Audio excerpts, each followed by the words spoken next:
Hello दोस्तों, आज मैं एक्सप्लेन करूंगा एक स्लेशर मूवी को जिसका नाम है द फ्यूरी। पर आपसे एक रिक्वेस्ट है कि प्लीज़ वीडियो को एक लाइक और एक अच्छा सा कमेंट कर देना और ज़्यादा अच्छा लगे तो चैनल को सब्सक्राइब करके बेल आइकन भी दबा लेना ताकि आपको आने वाली एक्सप्लेनेशन की नोटिफिकेशन मिलती रहे। So let's explain this movie. तो कहानी की शुरुआत में हम दो फ्रेंड्स कोल और मैडी को देखते हैं और ये दोनों चाइल्डहुड फ्रेंड हैं। पर इन दोनों में किसी बात पर झगड़ा हो जाता है जिससे ये दोनों अलग अलग रास्ते चले जाते हैं। कुछ दूर आ जाने के बाद कोल को मैडी के चीखने की आवाज़ आती है, जिसके बाद कोल मैडी को देखने के लिए आती है। कोल देखते है कि कोई उसकी फ्रेंड को बेहोश करके ले जा रहा है।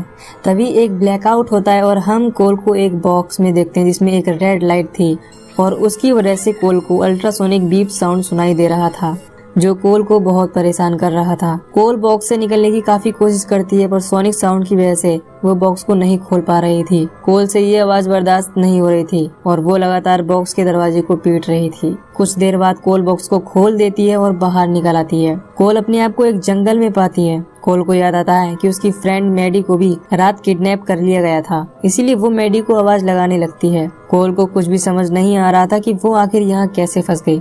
वो मदद के लिए इधर उधर भागने लगती है। तभी उसे दो और लड़कियां मिलती हैं जिनका नाम एलिस और सीना था। ये दोनों भी किडनैप करके ही यहाँ छोड़ी गई थी। सीना कोल से पूछती है कि क्या उसके पास उसका फोन है। इस पर कोल को लगता है कि जिस बॉक्स में वो थी उसी बॉक्स में उसका फोन रह गया होगा। पर जब ये तीनों कोल के बॉक्स के पास आते हैं तो उसमें फोन नहीं था, क्योंकि जिसने भी इन्हें किडनैप किया उसी ने इन सभी के फोन को भी ले लिया था। यहाँ कोल को अचानक दौरा पड़ता है जिससे कोल की आंखों के सामने अंधेरा छा जाता है और वो बेहोश हो जाती है। पर कोल जैसे ही बेहोश होती है वो किसी और के माइंड से कनेक्ट हो जाती है और ये देख पाती है कि कोई कुल्हाड़ी लेकर घूम रहा है। कुछ देर बाद जब कोल को होश आता है तो उसके सामने एलिस थी और सीना कहीं भी नहीं दिख रही थी। कोल एलिस से सीना के बारे में पूछती है तो वो बताती है कि जब तुम बेहोश हो गई तो वो चली गई। एलिस कोल से बेहोश होने की वजह पूछती है तो कोल बताती है कि उसे एपिलेप्सी है। अब दोस्तों, एपिलेप्सी एक डिसऑर्डर है जिससे दिमाग की नर्व्स कोशिका डिस्टर्ब हो जाती हैं और उस इंसान को दौरा पड़ता है, जिससे कुछ देर के लिए वो बेहोश हो जाता है। लेकिन कोल जब बेहोश हो गई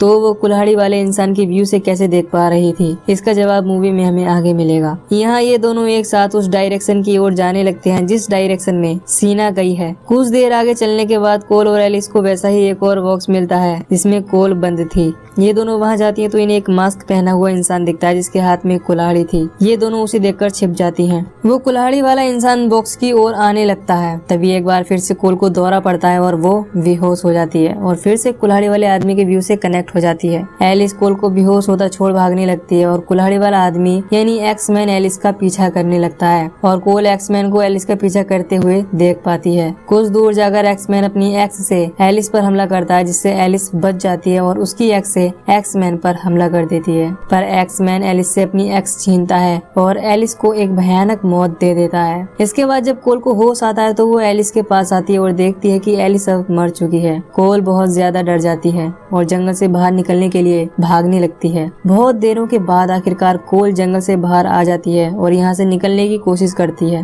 पर जंगल के चारों तरफ इलेक्ट्रॉनिक डिवाइस लगी हुई थी जो कोल के पास जाने पर रेड हो जाती हैं और अल्ट्रासोनिक साउंड वेव रिलीज करने लगती हैं। जब कोल उस इलेक्ट्रॉनिक डिवाइस से दूर हटती है तो वो ऑटोमेटिक ग्रीन हो जाती है। अब कोल के पास भागने का मौका था पर वो मजबूर थी। कोल यहाँ बैठ जाती है कि तभी एक लड़की भागती हुई कोल की तरफ आ रही थी और उसके पीछे एक्समैन था। तभी एक्समैन उस लड़की की कमर में एक्स फेंक कर मारता है जिससे वो घायल हो जाती है। तभी एक और आदमी आता है जिसके पास दराती थी और वो कोल को मारने के लिए आ रहा था। तभी एक्समैन उसे रोकने की कोशिश करता है मानो वो कोल को बचा रहा हो। यहाँ सिकल मैन और एक्समैन एक दूसरे की खून के प्यासे हो जाते हैं और एक दूसरे को मारने लगते हैं। इस बीच कोल उस लड़की के पास आती है और उसे लेकर यहाँ से निकल जाती है। इधर सिकल मैन एक्समैन को मार देता है और कोल एंड उस लड़की को ढूंढने के लिए निकल जाता है। दूसरी तरफ कोल को ये लड़की अपना नाम सैली बताती है। कोल भी सैली को पत्तों से छिपाकर हेल्प ढूंढने के लिए चली जाती है। यहाँ सैली छिपी हुई थी। तभी सिकल मैन आकर सैली को पीटता है और घसीट कर एक पेड़ के पास ले आता है। बेचारी सैली सिकल मैन से अपनी जिंदगी की भीख मांगती है पर वो हैवान सैली के दोनों हाथों को उखाड़ने लगता है। इधर कोल का सामना पिगमैन से होता है जो कोल को मारने की कोशिश करता है, पर उधर सिकल मैन सैली के हाथों को जैसे ही उखाड़कर फेंकता है तो सेम टाइम पर पिगमैन का सर ऑटोमेटिक एक्सप्लोड हो जाता है और वो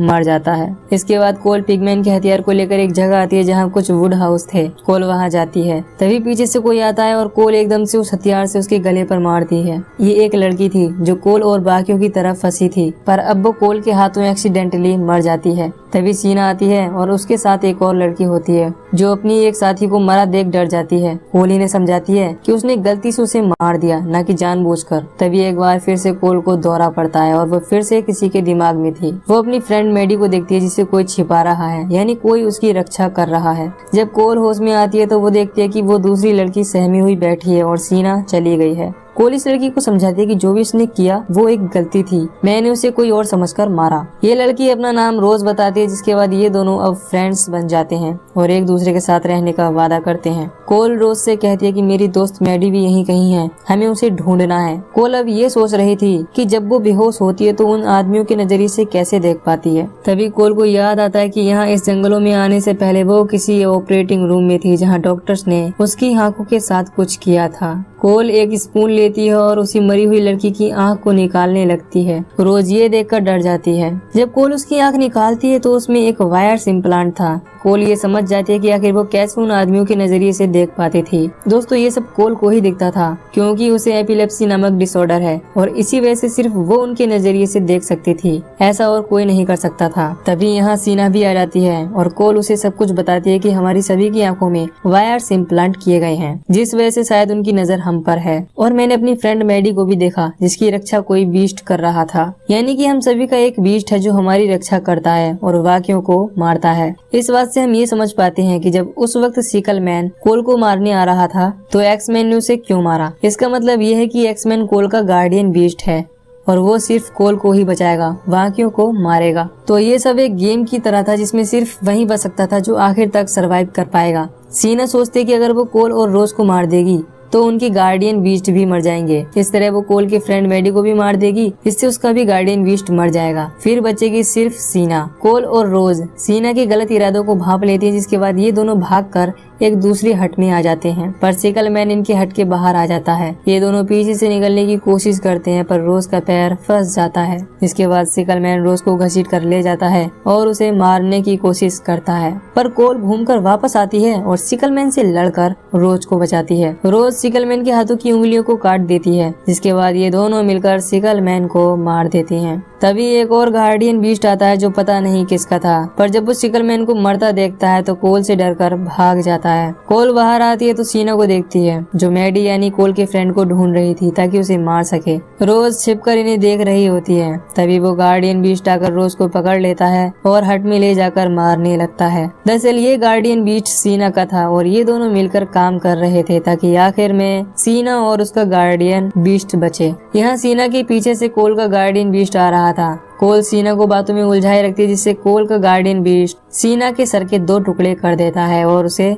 मार देता है। सीना के मरने से उसका गार्डियन बीस्ट भी मर जाता है, जिससे रोज बच जाती है। यहाँ कोल अपने गार्डियन बीस्ट को खुद मार डालती है ताकि वो रोज और मैडी के लिए खतरा ना बने। इसके बाद ये दोनों मैडी को ढूंढ निकालते हैं और कोल मैडी को सही सलामत देख काफी खुश होती है, पर इन दोनों की आपस में इतनी अच्छी दोस्ती देख रोज को जेलसी होती है और वो मैडी को बुरा भला कहती है। कोल रोज को ऐसा करने से मना करती है और देखती है कि यहाँ एक टनल थी जिससे होकर ये उन इलेक्ट्रॉनिक डिवाइस के बैरियर्स को पार कर सकते थे, पर ये टनल बंद थी, जिसका मतलब ये था कि ये यहाँ से नहीं निकल सकते। अब यहाँ एक और गार्डियन बीस्ट आ जाता है जो मैडी का था, यानी वो सिर्फ रोज और कोल को मारने वाला था। कोल एक्स को उठाती है और उसके सामने खड़ी हो जाती है, पर गलत टाइम पर कोल को दौरा पड़ता है और बेहोश हो जाती है। बेहोश होने के बाद वो मैडी की गार्डियन बीस्ट की आंखों से अपने आप को गिरता हुआ देखती है। ये गार्डियन बीस्ट कोल और रोज को मारने के लिए आगे बढ़ता है, तभी रोज चाकू से मैडी का गला काट देती है और वो मर जाती है। मैडी के मरते उसका गार्डियन बीस्ट का सर एक्सप्लोड हो जाता है और वो भी मर जाता है। कुछ देर बाद कोल की आंख खुलती है तो वो अपनी बेस्ट फ्रेंड को मरा देख रोज पर गुस्सा करती है और उसे भगा देती है।